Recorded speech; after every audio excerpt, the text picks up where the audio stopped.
I saved a girl's life and was rewarded with S escapade I've never been able to top. Now this happened to me when I was a lot younger, one late August during the summer after I'd just finished 6th form in the UK. It was about a month before I was due to go to university. I was a little late graduating 6th form college. I'd finished at 19 instead of the usual 18 years of age.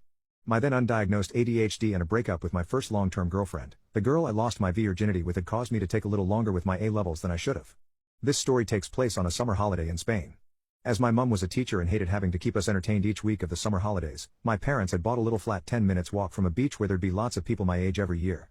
We'd stay there for the full 6 weeks each summer, with my dad joining us for 2 of those weeks when he could get time off work. This had been happening since I was 11, and with us living so close to the beach I'd go swimming every day. I've never had the most amazing body in the world. A fast metabolism has meant I've always been on the skinnier side, but eating well every day that summer and swimming every day meant that even though I was on the thinner side, my 5 feet 10 in body was nicely toned. I've always been fairly good looking and had no issues getting girls, but I believe that's always been more to do with my personality than my looks. That day it was hot, about 34 degrees Celsius, 93.2 F, and so of course I was planning on spending most of the day in the water. The sun was high in the sky and I was currently sitting on a large rock that rose above the water about 50 meters out to sea from the beach. As usual, lots of other people were climbing on the rock and either jumping or diving into the water. I was doing the same. I liked to dive as far as I could, hold my breath and try to swim as far as possible to the shore underwater, with the waves giving me a little extra push. The water was a little choppy that day, so there were less kids about, and as I climbed onto the rocks I saw a white, bikini-clad, juicy-looking SS leaning forward about to make a dive. On the wrong side of the effing rocks. I cried out to her to stop, but it was too late. A flash of long blonde hair and pale legs and she was in. I quickly scrambled to the top of the rock platform and ran to the other side, looking for her. But I couldn't see her through the thick foam as a wave crashed over the base over the rock. Another crash, still nothing.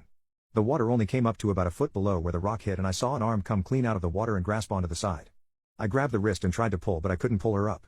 Quickly, I let go and jumped into the water from the side, my eyes stinging from the salty water as I swam round the edge of the rock facing the sea, trying to see her beneath the waves. She was flailing at the corner, legs kicking wildly, but her hand was trapped beneath a heavy stone. I swam quickly to her, incredibly aware another wave would be coming any second. Grabbing the stone with both hands, and pushing both feet onto the side of the rock for leverage, I pulled with everything I had. Luckily, it was just enough for her to pry her hand free and she swam quickly around me and the side of the rock, and we both came up for air together. She was very pretty to look at. A face that looked a little bit like a younger Alison Brie looked back at me with fear and relief in its bright green eyes as she panted heavily. She had several freckles scattered atop her nose and full, Cupid's bow lips. Long blonde hair floated on top of the surface, and I smiled at her and motioned with my head that we should climb back on top of the rock. After we'd clambered onto the rough surface, I led her to sit on one of the higher striations that I usually perched myself on when I wanted a break. "Cheers for that," she said after she'd managed to catch her breath with a lilting Mancunian accent. I thought I was effed for a second there. "I know, right? I tried to shout when you dove off the wrong side, but you didn't hear me," I replied. I've never been to this part of the beach before. Thought the sea'd be a bit more friendly than that." She tucked a rogue strand of hair behind her ear with a dainty little manicured hand when I noticed blood run its way down her arm from a cut. "Poop, you're bleeding," I said. "It didn't look like a deep cut, but it definitely looks jagged." She brought her hand forward to examine the wound on the back of her hand, the movement of her upper arm drawing my eye to the movement of her larger than expected breasts for her frame, and were slightly too large for such a small white bikini. Luckily, she was too busy examining her hand to notice me looking. I then bandaged it up. "Cool, well it's my last night tonight before flying home. So if I don't see ya, well Yano. Thanks. No worries." With that, she got quickly to her feet to move towards the edge of the rock facing the beach. She was a lot shorter than I realized, definitely not more than 5 feet 3. It sucked that she was going. She was definitely one of the hottest girls and seen at the beach that day, a right little pocket rocket. "Hey!" I called out over the sound of the waves, causing her to look back at me. "What?" she shouted. "What? No reward for saving a damsel indeed what?" she shouted again, the sound of the waves crashing on the rock and the waves whipping through her hair making it so she couldn't hear. She turned around fully and paced back towards me. I deliberately looked her up and down with a smirk on my lips as she came back up to me. "What?" she asked again, the smirk of her own showing she definitely didn't hate me looking at her like that. I said, "What? No reward for saving a beautiful damsel in distress?" She snorted, before chewing the corner of her bottom lip in thought. After a moment she reached her hand out and I took it, hopping down off my perch. She then looked steadily at me, clearly trying to gauge my reaction for what she had planned. Clearly coming to a decision, she shuffled round to where the rock was a little bit higher for her to stand on. Then all at once, she grasped one hand firmly on my SS and used the other to pull my head down to her, before kissing me fiercely, delving her tongue into my mouth. I marveled at the soft skin of her back, not wishing to push my luck by going for her round SS. We made out for a good 30 seconds before she pushed away from me. "Good enough a reward for you, Mr. Knight in shining armor?" I was still reeling from the mind-numbingly excellent kiss, but managed to reply somehow. "Yeah, but I've not got my armor today, just trunks." It was a bad joke, my game was definitely still developing. Well, it looks like your steed is trying to escape the castle, she replied with a giggle, a deliberate glance at my crotch and a SI smirk. My eyes widened as I realized just how damn hard I was. She just laughed and turned on the spot. See you around, she said, and just like that, she was gone. I went back to the beach again later that afternoon.